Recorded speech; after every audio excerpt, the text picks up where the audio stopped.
Subscribe करंतु विपिन बिहारी सामल channel को press करंतु पाखरे थिबा बेल आइकन को जा फल रे प्रतिदिन अपलोड होउथिबा आध्यात्मिक कथावस्तु को आपण माने सुनि परिबे। ओम गुरुदेवाय नमः। ओम गुरुदेवाय नमः।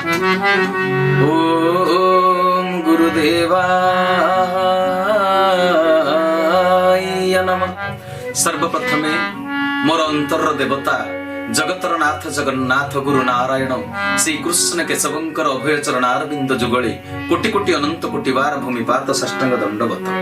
तत्परे कथावस्तु को दिन दिन धरी श्रद्धापूर्वक श्रवण करुवा समस्त सदात्मा दिव्यात्मा चिदात्मा ब्रह्म जिज्ञासु भक्त भक्तांकु मोर हृदय गभीरतम प्रदेश सश्रद्ध गुरुस्वामी प्रणाम प्रीतिभरा नमस्कार। सजन वृंद भागवतर आलोचना चक्र रे गत अध्याय आम आलोचना करथिले जे नारद गगन मार्गरु आसिकरी जेते हस्तिना कटकरे पहुंचिले सेते बेलकु धृतराष्ट्र गांधारी आ विदुर घर छाड़ी राति अंधार भितर पळै जाइछन्ति कुआडे। युधिष्ठिर जेते बेले सकाळ आह्निक शेष करी जाई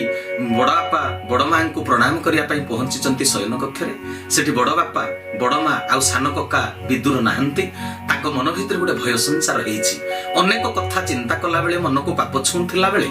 आकाश मार्गरु गगन मार्गरु अंतरिक्षरु नारायण नारायण शब्द उच्चारण करी देवर्षि नारद तुम्बुरु गंधर्वंक सहित आसी पहुंची गले हस्तिना कटकरे। नारद बुझौछन्ति युधिष्ठिर को का पाई ए संसार रे दुख करिवा उचित नुहे, एटा कालर खेल। तबे सेठी हमर गत पर्यायर कथा अटकी जाइथिला जेबे निजर बड़ बापा बड़ मां धृतराष्ट्र गांधारी जो चिंतित होइछन्ति सेथि पाई नारद देवर्षि बुझौछन्ति युधिष्ठिर को हे युधिष्ठिर ए संसार रे समस्ते निज निजर कर्मफल को भोग करुछन्ति, केही जणे अन्य जनक पाई कोनोसी क्षेत्र रे दायी नहंती। तुमे आत्मीय स्वजनक स्नेह बंधन रे पड़ी एपरि चिंता करुछ। तुम बिना से माने असहाय होई जिवे, केमिति बंचिबे, जीवन धारण केमिति करिवे ए चिंता तुमे संपूर्ण रूप रे छाड़ी दियो। परमात्मा अविनाशी, तांको अंश ए जीवात्मा मध्य अविनाशी। देह जेते दुख पाइले भी समय न आसीबा पर्यंत आत्मा केबे ए पिंड को बा घट को छाड़ी कुआडे जीव नाही। तुमे तुमर ज्ञान जनित ए जो व्यस्तता व्याकुलता को तुमे संपूर्ण रूप रे छाड़ी दियो। आत्मार किछि क्षति हेबो नाही। पीड़ा सहे शरीर, पुणी ए शरीरटा काहेकि पीड़ा पाए तार ए पीड़ार कारण कोन जानिछ ना युधिष्ठिर? काहेकि दुख पाए ए शरीर पीड़ा पाए, काहेकि दुख सहे से कथा मध्य तुमे मोठारु सुनो। तो देवर्षि नारद कोन कहउचंती ए देह पंच भूते पड़ी ओ विद्या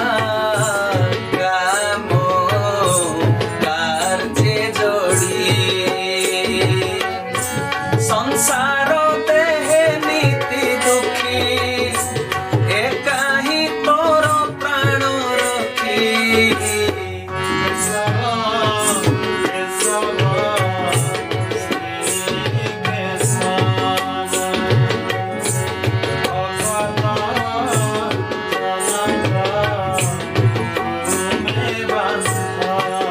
आनंद कंद भगवान की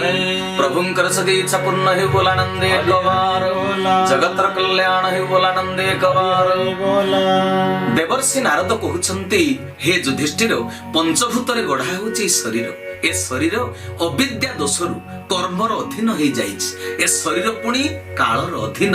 सत्व रज तम त्रिगुणर मध्य अधीन। अधीनस्थ शरीर सत्य को न जानिले मुक्तिर आनंद पाई परिबो किपरि? अविद्या दोषरु सत को मिछ, मिछ को सत भाबी संसार भितरे रही जे जीव निजे नीति दुख भोग करुछि तार आत्मज्ञानर आवश्यकता रहिछि। से अन्य को केबे भी सुख देई परिबो नाही। जे निजे दुखी से अन्य को सुख दे पारिबो केमिति? हे युधिष्ठिर तुमे तुम निज जीवनर शेष परिणति को जानिछ कि? तुमे धृतराष्ट्र गांधारी कथा चिंता करुछ, तुमे निज संपर्क रे किछि जानिछ कि? धृतराष्ट्र गांधारी कथा तुमे एते चिंता रे बुडी जाई आखिरु आनंदास ए आखिरु लुह गडौछ, दुखर अश्रु गडौछ। तांको जीवन रे जहा घटिबार थिबो तुमे चेष्टा करी कोन बदलै दे पारिबो? धृतराष्ट्र गांधारी जीवन रे जहा घटिबार थिबा थिबो समय अनुसार काल अनुसार से चली जाइचंती आज तुम राजउवासरु तुमे कोन तांको जीवन चक्र को बदलै दै परिबो ए संसार रो प्रत्येकटी प्राणी केउ अवस्था रे अवस्थित होई रहिछि तुमे जानिछ ना नारद देवर्षि कहउचंती उरग गिछि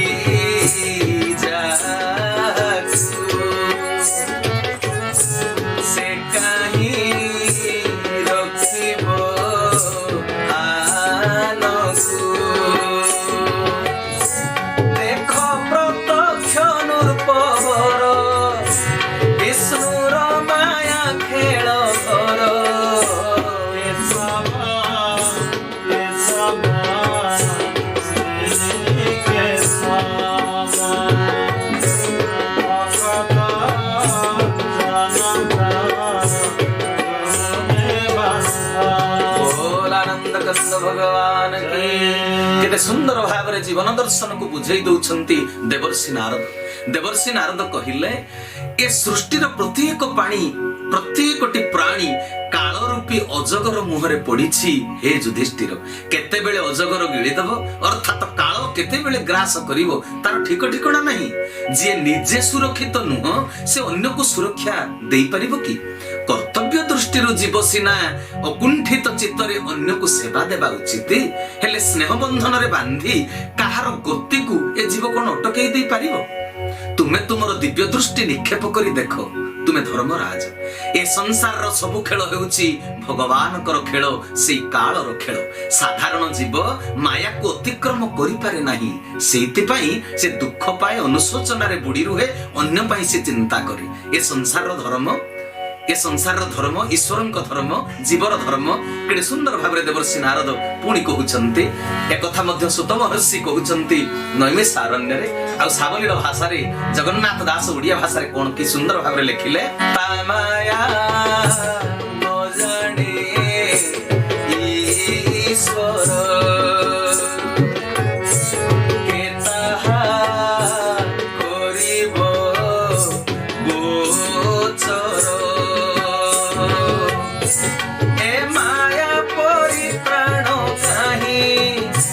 संसारे नर देह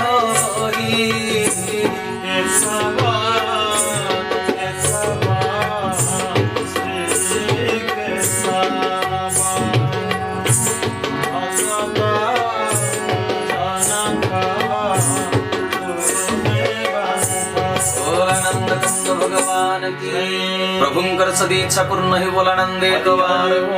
त्रिकालदर्शी ब्रह्मंकर नंदन देवर्षि नारद केडे सुंदर भाव रे बुझेई दउचंती ए संसार कथा सृष्टिर कथा कहले हे युधिष्ठिर ईश्वर जे माया सृष्टि करिसंते से माया मध्य ईश्वर को जानि पारे नाही आ ईश्वर को सृष्टि मायारु ए संसार रे कहार परित्राण नाही नरदेह धारण करी केही माया मुक्त नुहंती ए संसार रे पोखरी रे सौंदर्यमय पद्म को तोली आमोदित हेबार जदि इच्छा तुमर अछि तबे पंक निश्चय गोडरे लागिवो पोखरी भीतर को पद्म तोलिबा को प्रवेश करिबा मात्रे गोड़े पुणी पंक लागिब निश्चय ए कथा जानिबा दरकार तेणु संसार को जी आसीछि से माया बंधन रे पड़िबो निश्चय पंक लागिब निश्चय हेले उपाय ब्रह्मज्ञानीर उपाय जेउ पोखरी जलरु पद्म तोलिला बेले गोड़े पंक लागे पुणी सेई पोखरीर जल द्वारा गोड़े लागिथिबा सेई पोखरीर पंक को पुणी धोई दिया जाई पारे एटा कौशली व्यक्ति केवल जानि पारिबो तेणु ए भगवान सृष्टि रे से पोखरी जलर पंक को धोइबा भली ईश्वर रचित माया को ईश्वर भक्ति द्वारा ऐश्वर्य ज्ञान द्वारा मनीष बुझी पारे तेणु नारद पुणी कहउचंती केडे सुंदर भाव रे बुझौचंती भाव शेष भावे पूरी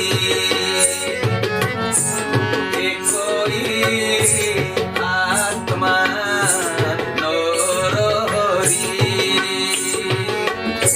से माया करी पारे दूर जे नित्य प्रभु चक्रधर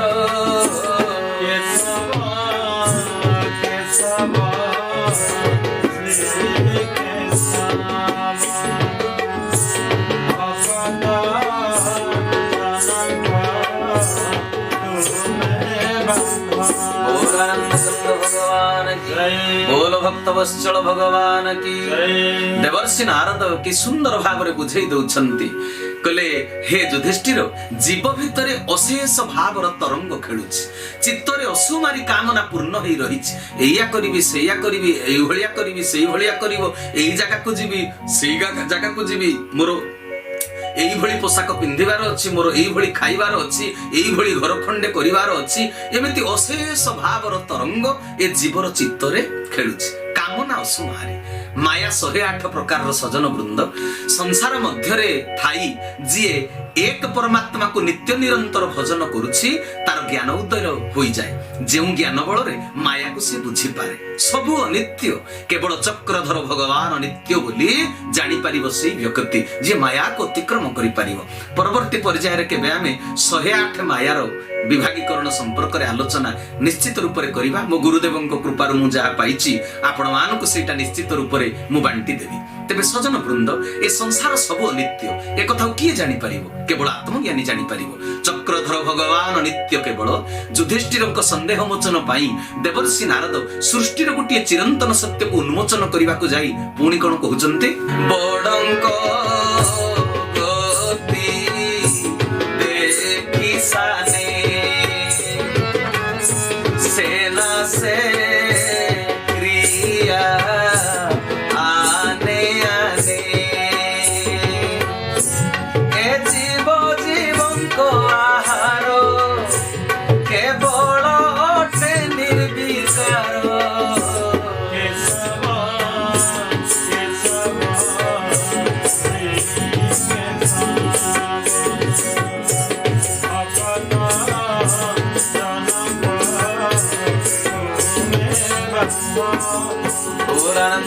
भगवान की प्रभुंकर सदी इच्छा पूर्ण हो बोलानंद एक बार सजन वृंद देवर्षि नारद कति सुंदर कथाटी कहले सृष्टि संबंध रे एक चिरंतन सत्य जीवन दर्शन कहले बड़ंक गति देखि साने सेना से क्रिया आने आने बड़ लोक माने विपद रे पड़िथिले बड़ लोक माने आपद रे पड़िथिले से माने पुनी ध्यान मार्ग को जाई तपस्या करी साधना करी जो मार्ग देई बड़ माने उद्धार पाइछन्ते आ जो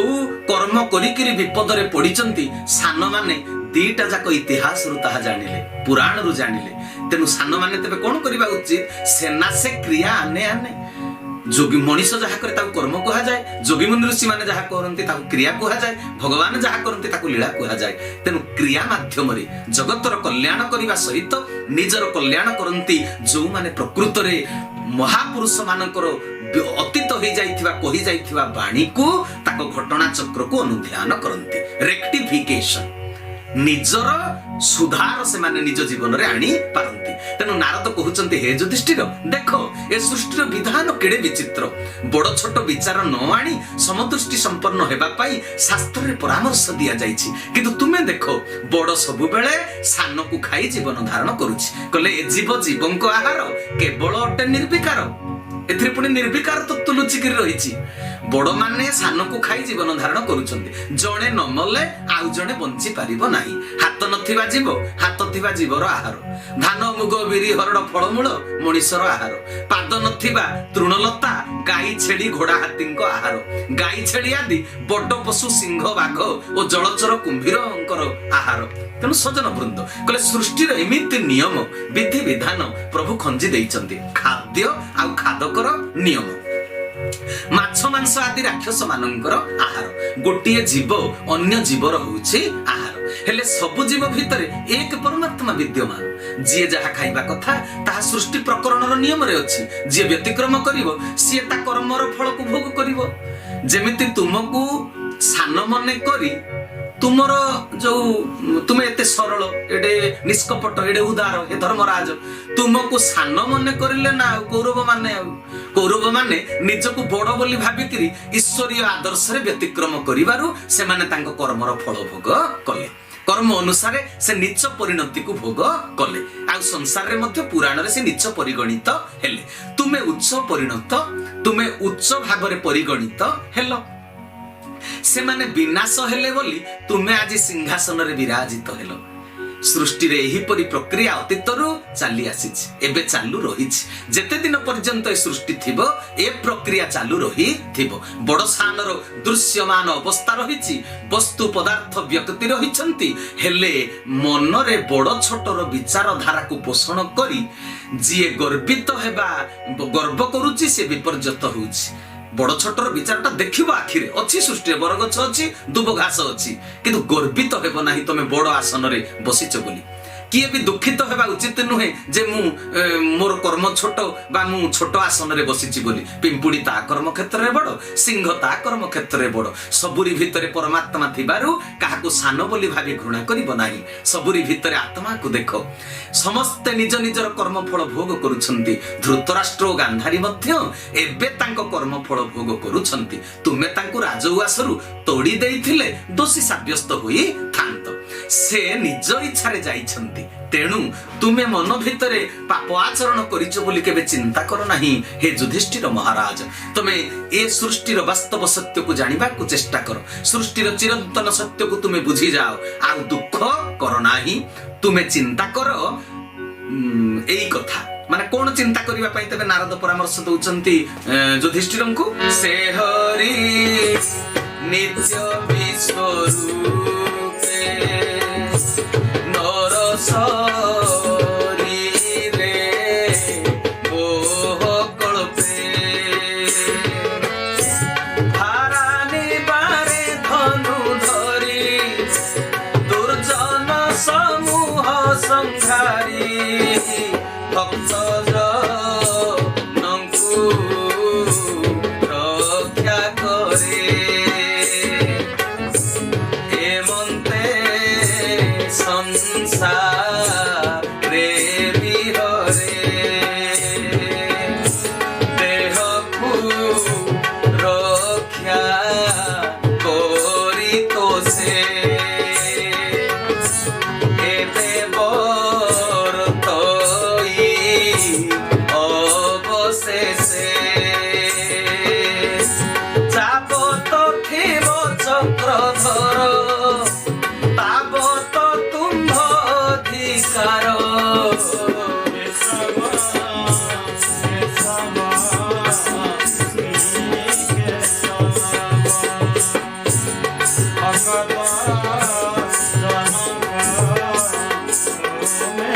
बोल आनंद कंद भगवान की बोल भक्त वत्सल भगवान की बोल भागवत महापुराण की तेणु सजन वृंद देवर्षि नारद कहले हे युधिष्ठिर से हरि हेउचंती नित्य विश्वरूप ए विश्वर जिते रूप तुमे देखुछ सबुरी भितरे सेई एक जणे सजन दुर्जन सबुरी भितरे से रहिचंती न्यायवंत भितरे वीर पराक्रमी भितरे थाई धनु धरी दुर्जन को से संहार करूछंती दुर्जन कर्म फल अनुଯାୟୀ नरकवास करे सजन उत्तम कर्म करी वैकुंठ प्राप्त हुए सबुरी भितरे थाई सेई एक परमात्मा संसार विहार करुछंती पार्थिव देह को रखी सर्वशेष रे अविनाशी आत्मा दिने चली जाए जावत संसार चक्र को घुराउथिबा चक्रधर जीव को जन्म मृत्यु चक्र रे पकाउथिबा सेई चक्रधर शरीर भितरे थांती से पर्यंत जीव ए धरा पृष्ठ रे अधिकार साब्यस्त करि थाए तेणु हे युधिष्ठिर वर्तमान काल सन्निकट तुमर अति प्रिय कृष्ण जे पर्यंत देह धरि थिबे तुमे अधिकार साब्यस्त करिथिबो तेणु शुण वर्तमान काल सन्निकट एथिरु कहार निस्तार नाही धृतराष्ट्र कालर गति को लक्ष्य करि पारिछन्ते तेणु निजर सद्गति निमंते गृह त्याग करी तपश्चरण पाई वैराग्य अवलंबन करिछन्ते सेति पाई से गृह को त्याग करिछन्ते तेणु हे युधिष्ठिर सेथि पाई तुमे मनरे दुख करना सृष्टिर ए जेते गुडिया चिरंतन सत्य कथा कहिली तुमे याको हृदयंगम करो उपलब्धि करो तुमे धर्मानुगत राजा तुम पक्षरे बुझीबाटा किछि कष्टसाध्य नुहे महाभारत युद्धर कर्णधार वासुदेव श्रीकृष्ण तुमको तुम अधिकार फेरई देइछन्ति तुमे माने भक्त से होउचन्ति भगवान ଉଭୟ ଲୀଳା କରିବାକୁ ଧରାପୃଷ୍ଠକୁ ଆସିଥିଲ। ଯେ ପର୍ଯ୍ୟନ୍ତ ଶ୍ରୀକୃଷ୍ଣ ଧରାପୃଷ୍ଠରେ ଯେ ପର୍ଯ୍ୟନ୍ତ ସେ ଥିବେ ସେ ପର୍ଯ୍ୟନ୍ତ ତୁମେ ସୁଖ ଶାନ୍ତିରେ ରହିଥିବ।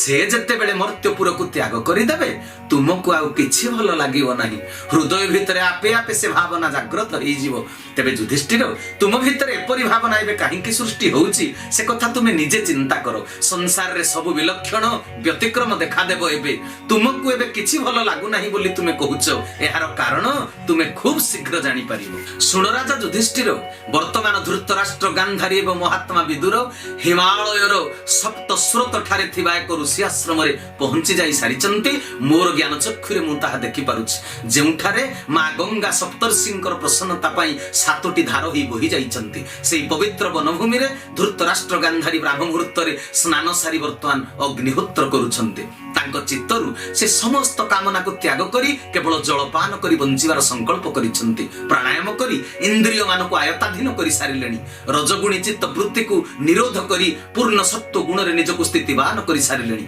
ଅହଙ୍କାରକୁ ବୁଦ୍ଧିରେ ଲୀନ କରି ବୁଦ୍ଧିକୁ ଆତ୍ମାରେ ସ୍ଥିତ କରି ସାରିଲେଣି। ନିୟମ ପାଳନ କରି ଆସନରେ ଦୃଢ ହୋଇ ପ୍ରାଣାୟାମ ଦ୍ୱାରା ଭାଗବତ ସତ୍ତାରେ ସେ ବର୍ତ୍ତମାନ ଲୀନ ହୋଇଗଲେଣି। हे युधिष्ठिर, तांको महायात्रा पथरे तुमे आउ विघ्न घटाओ नाही। एबे तुमे तांको पई चिंता कले तम भावर तरंग तांको पाखरे पहुंची तांको तपस्या विघ्न सृष्टि करि पारे। आज ठारू पंचम दिन रे धृतराष्ट्र देह त्याग करिवे, निज शरीर को जोगाग्नि द्वारा नाश करिदेबे। मु भविष्यत कथा को जानि पारुछि हे युधिष्ठिर। यज्ञ अग्नि द्वारा पत्र कुड़िया को मध्य जाली ध्वंस करिदेबे। स्वामी को आलिंगन करी सेई अग्नि भितरे सेई कुड़िया भितरे गांधारी मध्य आत्माहुति देबे। भाई भाउजंकर देहावसान परे विदुर पुणी तीर्थ भ्रमण रे बाहरी जिवे। त्रिकालदर्शी नारद धृतराष्ट्र, गांधारी और विदुरंक संबंध रे ए भविष्यवाणी युधिष्ठिर को कही पुणी तुम्बुरुंकु साथरे धरी शून्य मार्ग को चलिले। पुणी वीणावादन करी करी जाई नारद देवर्षि को आचरण करी पुणी शून्य मार्ग को जाउचंते। श्रीमन्नारायण नारायण नारायण श्रीमन्नारायण नारायण नारायण भज नारायण नारायण नारायण भज नारायण नारायण नारायण जप नारायण नारायण नारायण जप नारायण नारायण नारायण स्मर नारायण नारायण नारायण स्मर नारायण नारायण नारायण। बोल सच्चिदानंद भगवान की जय, बोल विश्वेश्वर नारायण की जय। प्रभुंकर सदीच पूर्ण ही बोलानंदे कवार। तबे सजन वृंद, आज विषय वस्तु को एठी रखिबा। परवर्ती पर्याय रे भागवत रे कोन सुंदर कथा पुणी उल्लेख अछि आमे परवर्ती अध्याय रे ताको सुंदर भाव रे आलोचना करिबा। तबे जहा हेउ नारद युधिष्ठिर को एई भली भाव रे उपदेश देई तांकर चित्तवृत्ति को स्थित करी शांत करी सुधीर करी शून्य मार्ग को चली गले। तबे तापरे कोन हेइछि हस्तिनाकटकर अवस्था, कोन हेइछि गांधारी धृतराष्ट्रंकर अवस्था आमे निश्चित रूप से श्रवण करिबा। समय अनुसार आज कथा वस्तु को एठी विश्राम देली। हरि ओम तत्सत, हरि ओम तत्सत, हरि ओम तत्सत। श्री केशवार्पणमस्तु, श्री केशवार्पणमस्तु, श्री केशवार्पणमस्तु। श्री केशव शरणम, श्री गुरुस्वामी शरणम, श्री चरमनाथ शरणम। समस्तंकु ए समय पाई विदायकालीन सप्रेम गुरुस्वामी प्रणाम, प्रीति भरा नमस्कार।